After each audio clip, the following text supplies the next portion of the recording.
का एक संदेश आया है अभी कुछ दिन पहले, पॉलिटिकल मैंडेट आया है, वो बहुत इम्पॉर्टेंट है और उसी के संदर्भ में फिर बजट बहुत महत्वपूर्ण हो जाता है, क्योंकि बहुत सारे इश्यूज़ सरकार के सामने होंगे, देश के सामने हैं और उनको एड्रेस करना है। और जब भी कोई नई सरकार चुन के आती है और वो अपना पहला बजट पेश करती है तो उसमें एक कम से कम 5-10 साल का विज़न देखने को मिलता है। और ये सरकार तो लगातार 2047 तक की बात कर रही है जब उसको डेवलप्ड कंट्री बन जाना है। तो बहुत कुछ नई सरकार के पहले बजट में संकेत मिलते हैं, लेकिन उस संकेत के साथ जो समस्याएं हैं, जो चैलेंजेस हैं, जो प्रायोरिटीज़ हैं, उनका मैरी होना बहुत ज़रूरी है कि इस वक्त क्या सबसे ज़रूरी है करना, पॉलिटिकल मैंडेट के संदर्भ में भी और अदरवाइज में भी। तो सरकार क्या करेगी इस बजट में और क्या कर सकती है, इन दोनों पे चर्चा होगी। हम अपने मेहमानों से ये समझने की कोशिश करेंगे, एक तो ये है कि सरकार क्या कर सकती है, ये गैस होगा कि ऐसा कर सकती है, वैसा कर सकती है। एक है उसको क्या करना चाहिए। तो हमने एक जो विद्वानों का पैनल बनाया है, इसमें दोनों का ब्लेंड होगा। अगर किसी को इंसाइट है कि ये हो सकता है बजट में, ऐसा लगता है उनको ये सरकार कर सकती है, तो उस पर विस्तार से बातचीत होगी। और दूसरा, उनकी अपनी राय, उनके अपने सुझाव क्या है कि इस सरकार को इस बजट में ये करना चाहिए, ये ज़रूरत है वक्त की, इस पे हम बातचीत करेंगे। हमारे साथ जो पैनल है, जो मेहमान मैं आपको उनसे परिचय कराता हूँ, बेहद खास पैनल है। बोस्टन कंसल्टिंग ग्रुप के chairman Asia Pacific Janmejay Sinha ji हमारे साथ जुड़े हैं। सर, बहुत बहुत स्वागत है, बहुत दिन बाद हमारी आपकी चर्चा होगी। इसके साथ ही मेरे साथ हिरनदानी ग्रुप के एमडी निरंजन हिरनदानी जी और जाने माने मार्केट एक्सपर्ट और हाल तक एक बहुत बड़ी एएमसी के MD and CEO Sunil Subramaniam sir हैं। सर, आपका भी बहुत बहुत स्वागत है। जन्मेजय सर, आपसे शुरुआत करते हैं। जैसा मैंने कहा कि क्या बजट में हो सकता है, ये किसी का गेस हो सकता है या इंसाइट हो सकती है, लेकिन क्या होना चाहिए ये तो कम से कम आपके पैराडाइम में है। तो आपके हिसाब से सरकार को इस बजट में क्या विज़न लेके चलना चाहिए, एक बिग पिक्चर आप खींच दीजिए, फिर हम लोग उसकी डिटेलिंग भी करेंगे, प्रायोरिटीज़ क्या होनी चाहिए। जी, तो पहले तो मैं ये कहना चाहता हूं कि जो सरकार अभी तक 4 साल करती आई है वो करती रहे। तो जो हम लोग की जैसे कि राजकोषीय घाटा है उसको घटाते जाएं, हम लोग 4.8 4.7 की तरफ बढ़े। हम लोग का जो गवर्नमेंट डेट है टू जीडीपी वो भी घटते जाएगा थोड़ा, क्योंकि हम लोग की क्रेडिट रेटिंग अभी भी काफी कमजोर है। दूसरी बात यह है कि जो जो चीज हम लोग इंफ्रास्ट्रक्चर पर कर रहे थे वो करते रहना चाहिए। और इसके लिए कहीं हम लोग को कुछ पैसा रेज करना है तो अभी मार्केट जिस स्थिति में है, हमको लगता है गवर्नमेंट का स्टेक जो पब्लिक सेक्टर बैंक्स में है करीब 70% है। कहीं उन लोग 51 तक ले आए तो वही करीब 3 लाख करोड़ उनको दे देगी। तो that itself makes it easier. और वो कुछ चेंज नहीं है, खाली जो होल्डिंग लेवल है वो घटा दें। 80,000 पर सेंसेक्स है, ये तो माने रोज रोज नहीं होता है, तो इससे फायदा होगा। और एजुकेशन, हेल्थ, स्किलिंग पर फोकस हम लोग को जोर से देना चाहिए। और उनके बजट में तो ये नहीं होता है, मगर एक्सटर्नल टैरिफ्स जो है वो हम लोग को अभी ज्यादा बढ़ाना नहीं चाहिए। हम लोग को we should be a robust economy, और उसके लिए हम लोग को आगे बढ़ना चाहिए। तो थोड़ा जो नॉर्मली जो हम लोग करते आ रहे हैं, fiscal deficit, GDP to debt ratio, debt to GDP ratio, infrastructure spending, और उसमें जोड़ना है इंफ्रास्ट्रक्चर में क्या, एजुकेशन और हेल्थ। और एक चीज बहुत महत्वपूर्ण है जिसके लिए पैसा जरूर निकाल के रखना चाहिए, वो है पानी। हम लोग इंडिया की जो बिगेस्ट प्रॉब्लम होने वाला है इन द नेक्स्ट 5 years वो है पानी, वाटर। तो उसके लिए एक मिशन मोड में कुछ पैसा निकालना चाहिए। ओके, तो ये 3-4 बिग पिक्चर हैं। अब सर, इसमें एक सवाल आपसे और मेरा ये है कि सरकार जिस तरह का मैंडेट लेके आई है, दो उनके सहयोगियों के हैं जिनके साथ मिल के सरकार चल रही है, तो पिछले 10 सालों में जिस तरीके से कर पा रही थी सरकार कि हार्श इकोनॉमिक डिसीजंस लेना है जिससे कि विदेशियों की नज़र में एक बैलेंस दिखे, क्या अब भी वो आपको लगता है कि वैसा ही कर पाएंगे या होना चाहिए या हो पाएगा?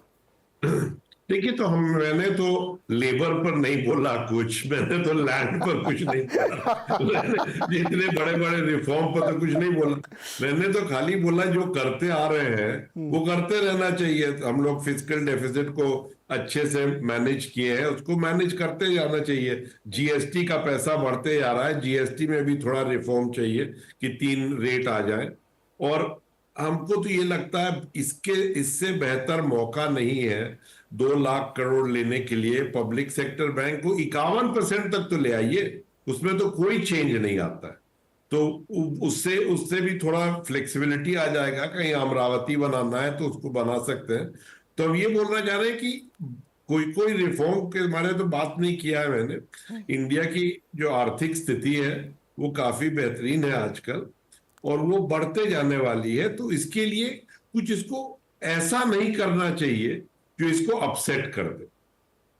ओके, कुछ ऐसा ना करें जो अपसेट करे। और 2 लाख करोड़ तो बड़े आसानी से आ जाएगा। खाली पीएसयू बैंक्स में 51% तक होल्डिंग अगर नीचे लें बहुत सारे बैंकों से तो पैसा आ जाएगा। खजाना वैसे है ठीक ठाक है, बैलेंस तो अच्छा है यहाँ पे। हिरानंदानी सर, आपके हिसाब से आपका इंसाइट भी हो सकता है कि ऐसा हो सकता है बजट में, या ऐसा होना चाहिए? दोनों, क्या लगता है आपको? आज की तारीख में जो जीडीपी की ग्रोथ रही है उसको उत्साहित करने के लिए मेरे अंदाज से जितने भी पगले लेंगे वो कम हो गए, क्योंकि जो परकोलेट डाउनस्ट्रीम में करना है वो हमें आगे बहुत ही करना आवश्यकता है। तो जिस रफ्तार से हम जीडीपी ले रहे हैं उसके परकोलेशन बेनिफिट्स आम आदमी को कैसे मिले उसके ऊपर ध्यान लेने की बहुत आवश्यकता है। तो ये कॉम्बिनेशन हमें करने की आवश्यकता है, जैसे अपने भाई साहब ने बताया। जी, लेकिन थोड़ा पॉपुलिस्ट जो तरीका हो सकता है इस सरकार के लिए, रोजगार की एक बड़ी चुनौती है, खेती किसानी की बहुत बड़ी चुनौती है। एक अभी जन्मेजय सर ने कहा पानी की, जो अभी बहुत कम लोग इसकी सीरियसनेस को समझ रहे हैं, लेकिन ये एक्चुअली बहुत बड़ी समस्या है। इवन मूडीज़ ने तो इशारों में कह भी दिया कि मैं सॉवरेन रेटिंग घटा सकता हूँ अगर पानी की प्रॉब्लम भारत में सही नहीं हुई तो। और मुंबई वाले तो बड़े परेशान हैं, 8% रिजर्वायर भरे हैं सिर्फ। तो ये भी एक अलग तरह का चैलेंज खड़ा हो रहा है। तो क्या आपको लगता है कि ये जो 2-3 फ्रंट है यहाँ पे सरकार के ऊपर एक प्रेशर आ गया है कि अब इस क्षेत्र में कुछ करना पड़ेगा ज़्यादा बड़ा?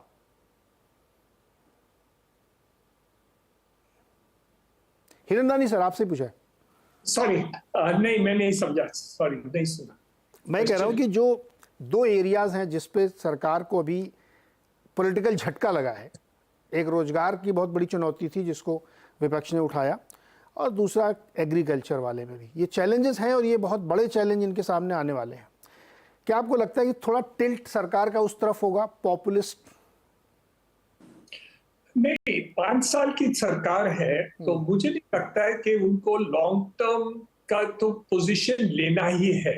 जैसे अभी देखे 2 जो डिसीजंस अभी लिए लास्ट कैबिनेट मीटिंग में, एक जैसे लिए कि उन्होंने बताया कि 3 करोड़ हाउसिंग सरकार करेंगी, अर्बन एरिया में 1 करोड़ करेंगे, 2 करोड़ रूरल एरिया में करेंगे।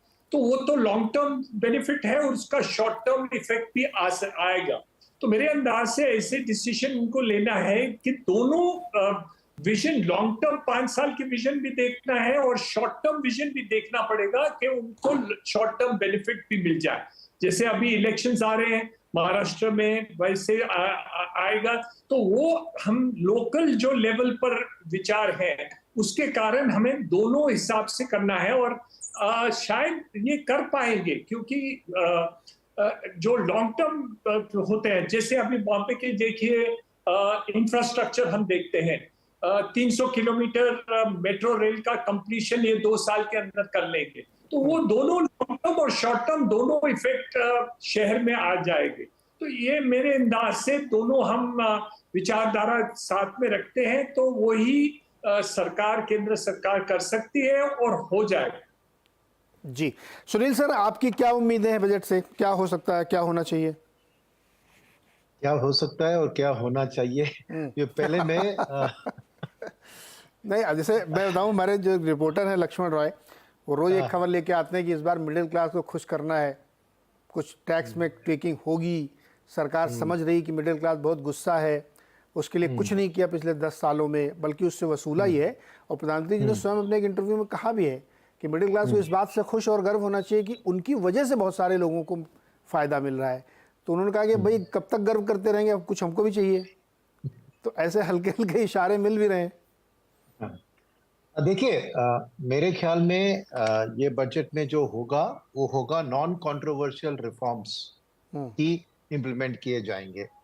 जो भी रिफॉर्म्स में कुछ पे कंट्रोवर्सी आ सकता है, जहां पे एक वोट बैंक को नाराजगी पहुंच सकती है, ऐसी रिफॉर्म से वो दूर रहेंगे, क्योंकि वो अपोजिशन को कुछ चांस नहीं देना चाहेंगी कि वो उसको उठाकर एक झंडा पकड़कर देश भर में कुछ ये काम करे। जैसे अग्निपात या फिर फार्म रिफॉर्म्स, ये दोनों बहुत कंट्रोवर्शियल थे। वैसे अभी लेबर में कुछ रिफॉर्म्स लाए ये या फर्दर लैंड रिफॉर्म्स लाने की कोशिश ये बिल्कुल नहीं करेंगे, क्योंकि अभी अभी बाल बाल बच गए हैं। वो इन रिफॉर्म्स के जरिए जो नेगेटिविटी आई थी पब्लिक में, उससे वो इलेक्शन फिर भी जीत गए। तो ये थोड़ा सावधान रहेंगे।